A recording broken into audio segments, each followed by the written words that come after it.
Welcome to Thursday Night Live, presented by St. Thomas CREW Brotherhood. We're glad to have you guys back on. I believe this is our 4th episode. Thank you for all those who watch Thursday Night Live. We hope you enjoy and are learning a lot. We got a very, very special episode tonight. We got Chris Sallumi. He's a new crew leader. He's very wise. He's going to have some good things for you guys tonight. And he is going to be alongside our special guest, Father Rodney. Father Rodney decided to come on the show. Chris and Father Rodney are going to dive into the Beatitudes tonight. They're also going to dive into peace and what the deeper meaning of peace and what it means to us Chaldean Catholics. So it'll be a great episode tonight. We'll have our video game highlights as well. Hillbilly Dilly will be on there as well. So we're glad to have you guys back out on the show. We hope to get back to the church soon, and we can't wait to see all you guys again. But for tonight and possibly next week, we're going to have a great episode of Thursday Night Live for you guys. So come on, let's go. Welcome to Thursday Night Live, presented by St. Thomas CREW Brotherhood. We got a great show for you guys tonight. We got Chris Sallumi, new crew leader, very wise man. I believe Brandon Carano put the note on my desk. 38 doctoral degrees, 25 master's degrees, all in Beatitudes. So Chris Sallumi, and we have a special guest tonight. Chris, you're a special guest as well, but we got an extra special guest here tonight. Father Rodney has joined us for the first time ever on Thursday Night Live. Welcome, Father Rodney. Glad to have you on the show. Nice to have you all, too. So today, you two are going to dive into the Beatitudes for us. It's a very, very, very important part of our faith, important part of our Bible. So I open the stage to you guys. Father Rodney, Chris, who would like to start diving into Beatitudes for us? I'll let Chris begin. Go ahead, Chris. Do it, Chris. All right, so let's get right into it.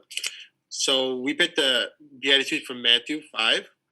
We picked 2 specific verses. So the first one we're going to dive right into is Matthew 5:3. Blessed are the poor in spirit, for theirs is the kingdom of heaven. Now I want to read that again. Blessed are the poor in spirit, for theirs is the kingdom of heaven. So the poor in spirit, when it talks about that, it's not talking about low-income wages or like a homeless person on the street. It's talking about being spiritually poor, like spiritual poverty, like noticing that there's an emptiness inside of us, that we're poor, like that we don't have everything that we need Jesus. And there's that God-shaped hole inside of us that we need to fill with Jesus.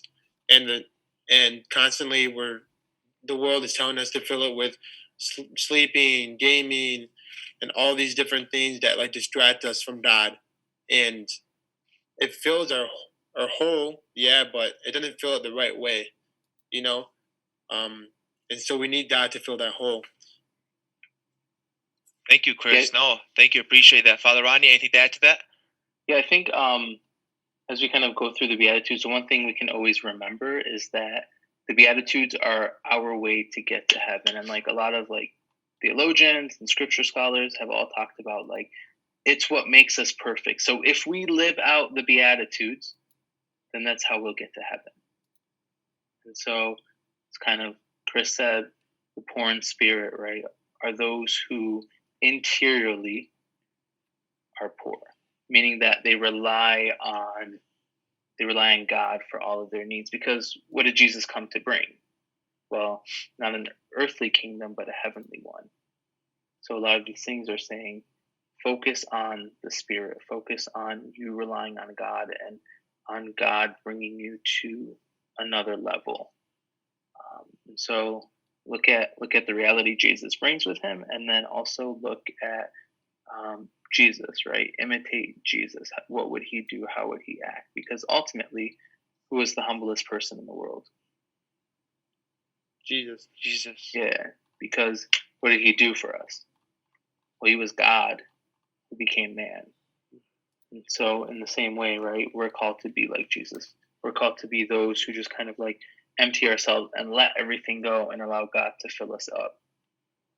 Wow, yes, I like that. So blessed are the poor in spirit. So I guess as Father Rodney, I'm sure I know has told us before, the poor in spirit are the ones who depend on God the most, because they're the humble ones. They're the ones that are empty and they allow God to come in.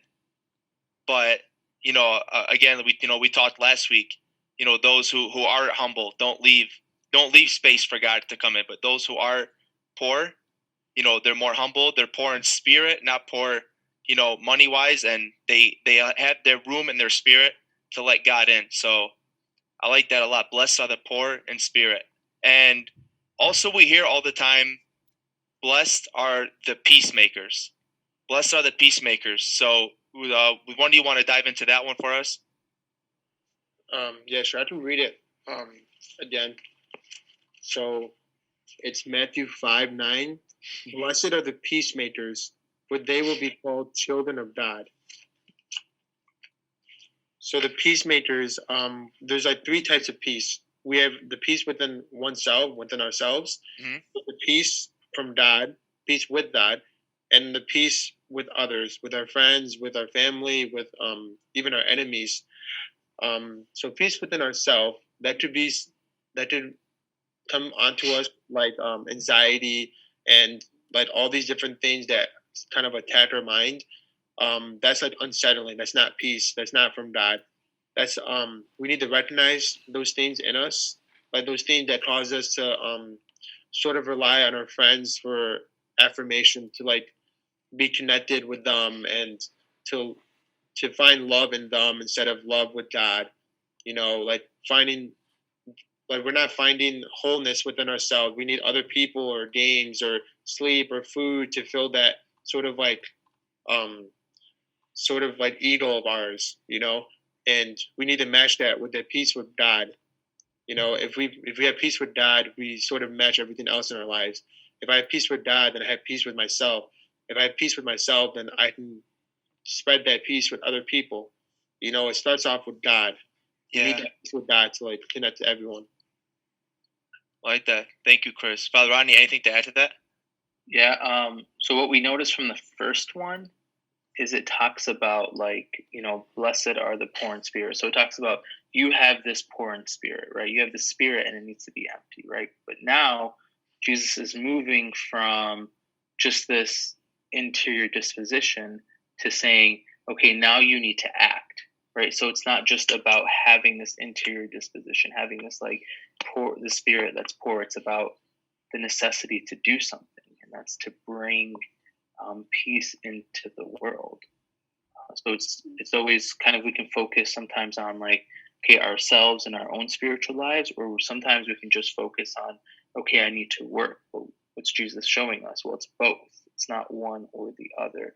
And so have this interior disposition of being poor in spirit, but take this message of peace, right? The message that Jesus has really given us, and proclaim it to the world. And so how do we simply do that? Well, it's by helping others encounter Jesus, because ultimately he's the one who came to bring peace, right? He's the one who gives us the peace. And we just celebrated Easter, and the one thing that we keep hearing is about how Jesus keeps saying, peace be with you, peace be with you, peace be with you. And so it's Jesus' peace, right? It's the proclamation of that peace into the world that we're bringing, that we're really being the peacemakers. Well, thank you for that, guys. Two great, verses from the Beatitudes. Blessed are the peacemakers, and blessed are the poor. So we're going to take a quick commercial break. We covered those two in the Beatitudes. Take a quick commercial break. When we come back, we'll dive a little deeper into Beatitudes and maybe Matthew chapter 5. So maybe you guys will want to explain something else from that. So we'll take a quick commercial break, and we'll come right back and dive more into Beatitudes.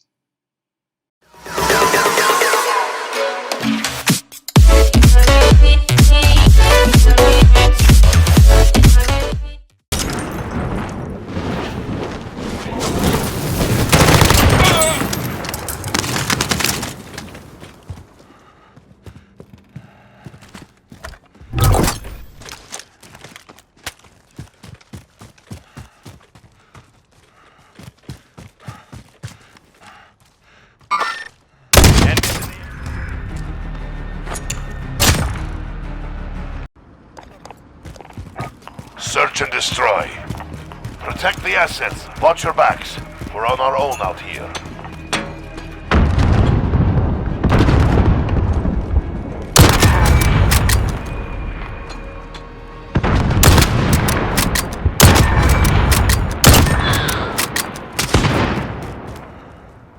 My favorite saint? Saint Jude. Saint Jude is a patron saint of like things that seem like they're impossible. That's why I love him. Like anything that seems like no, that would never be able to happen, he can make happen. You just gotta trust in him, trust in his intercession, and Saint Jude, the way to go. Stephen has a necklace. How much more do you want from me? More. How much more faithful do you want me to be? More faithful. How much more prayer do you want from me? More prayer. But I'm already a crew leader. But are you a different disciple and the same crew leader? What the heck does that mean, Pat Dabish? You're welcome. What the heck is this guy even saying? What is he saying? So we're back here, Thursday Night Live. We got Father Rodney. We got Chris. We just went into Beatitudes. Now, I want to dive in. I want to scroll down a little bit on my computer Bible here. So, Matthew 5, chapter 5, verse 11. This is one of my favorites. I think this is the biggest challenge that faces us Chaldean people, especially Chaldean men. So blessed are you when they insult you and persecute you and utter every kind of evil against you, falsely because of me. Rejoice and be glad, for your reward will be great in heaven. Thus they persecuted the prophets who were before you. So, I know Jesus is talking, about religion and sticking up for your religion, but you can apply that just to, I heard this guy was talking about me. I gotta scrap this guy. Our crew kids, we know a lot of stuff happens in school. This guy's talking about this guy, talking about that guy. We tell you guys to, take it easy. It's okay. Forgive him. But hey, we're Chaldean men. What are we gonna do? We're gonna, we're gonna stand up. We're gonna want to do something. But how can we relate this, this Matthew chapter 5 verse 11 in the Beatitudes to what I just said? Well, one thing I think you can go right with like gaming and stuff like that. I know, for one thing for certain for me is like when I'm playing with my friends or anything like that, if they like kill me or something in a game or something stupid like that, you have that temptation to like cuss them out or like do something bad to them, and you have to have that sincerity to like keep your cool and to allow them to not allow them to attack you bad, but more so being better than the other person in the way of how Jesus taught us. Like love them back. When they hate you, you love them back. Yeah, again, Chris? Ultimately, it's like imitating what Christ did. So Christ was persecuted, he was slapped, he was scourged, and he ultimately took upon everything for himself. And it's not to say like we don't have a right to like defend ourselves, but that is to say, think about the situation that you're in and why you're in it and what's the proper response for what's happening. Because sometimes we react improperly, to situations. And so what really needs to be learned is what do we say and what do we do in what situation. Yeah, so there are a lot of situations that can be avoided is basically what you're saying. So little beefs that can be squashed so easy just by, the bigger party just saying, what, this is not worth it, whatever. That doesn't mean you have to, be best friends with a person, but, forgive, forget, move on. Or don't forget, but just move on. Forgive and move on. So, think about Christ. Yeah. Think about Jesus on the cross, like, forgive them for they know not what they do, and so that's right. He was really persecuted. Apostles were all persecuted, and they all forgave their accusers. Saint Stephen, first martyr of the church, was persecuted. He forgave his accusers, and so it's good to like stand up and be prepared to, fight for righteousness, but also know when to fight and what to say and what's appropriate and what's not. Yeah, my favorite story of forgiveness I forgot which saint it was. She was the one that the man, he loved her, he lusted after her so much, but she wouldn't give herself up to him. Then, he stabbed her and killed her. Which saint was that? Then she forgave him before she died. Regretty.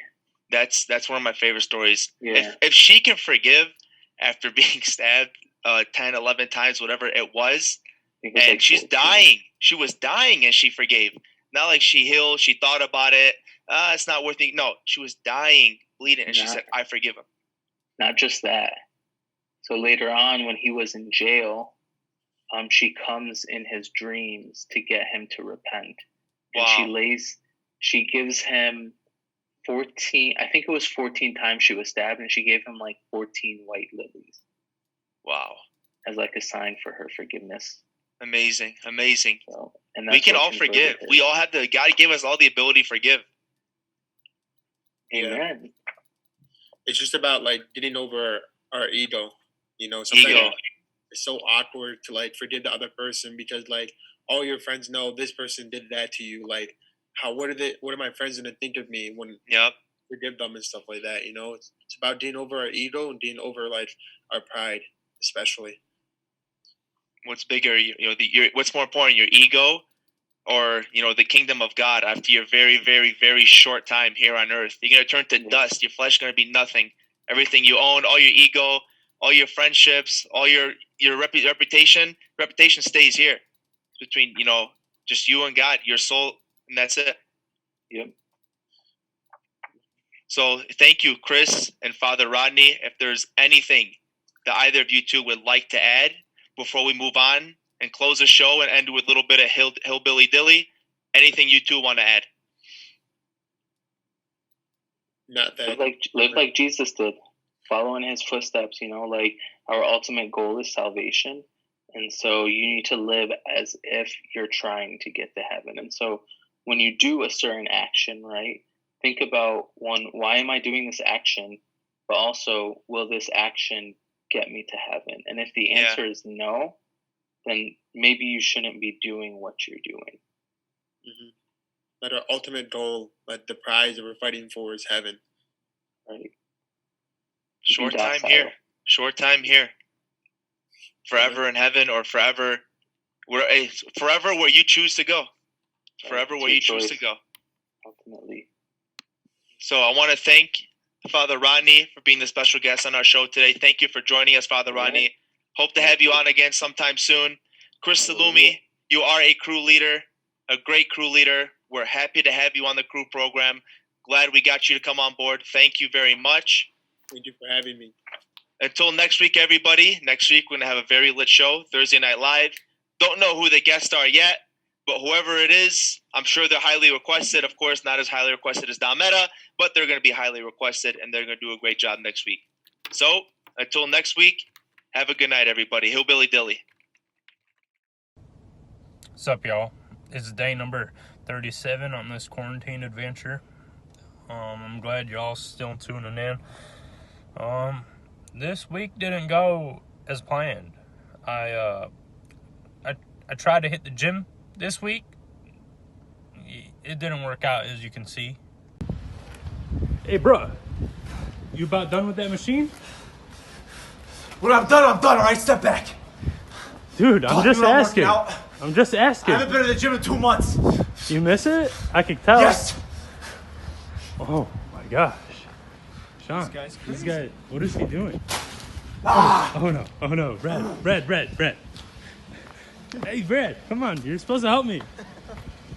And I also tried going for some outdoor activities in nature. I call West Bloomfield. They got rabbits, turtles, squirrels, deer, turkey. They even got bats, but not anymore. I took care of that. But yeah, I had an encounter with some wildlife. It didn't go so well. Yeah, there's videos circulating around on the interwebs that I was scared of a turkey. No. Hillbilly Dill ain't scared of nothing, okay? Yeah, no. Me and my buddy going for a walk. Hey. He's chasing Dylan. Okay, maybe I was a little scared, but he found out later that I was not one to mess with. I took out my scope and I got him. Yeah, he's in the trunk. So yeah, I better go tender to that. Hopefully by the end of the night I have me a nice little turkey buffalo sandwich, courtesy of the Dylan Hillbilly Dill Hunter. I just saw something, I thought it was a bat. Yeah. Kids, I miss y'all. I hope I get to seeing you guys soon. But that's all for today. Oh, I think I'm a little late on the turkey. Hillbilly Dill signing out. Yee! Live action.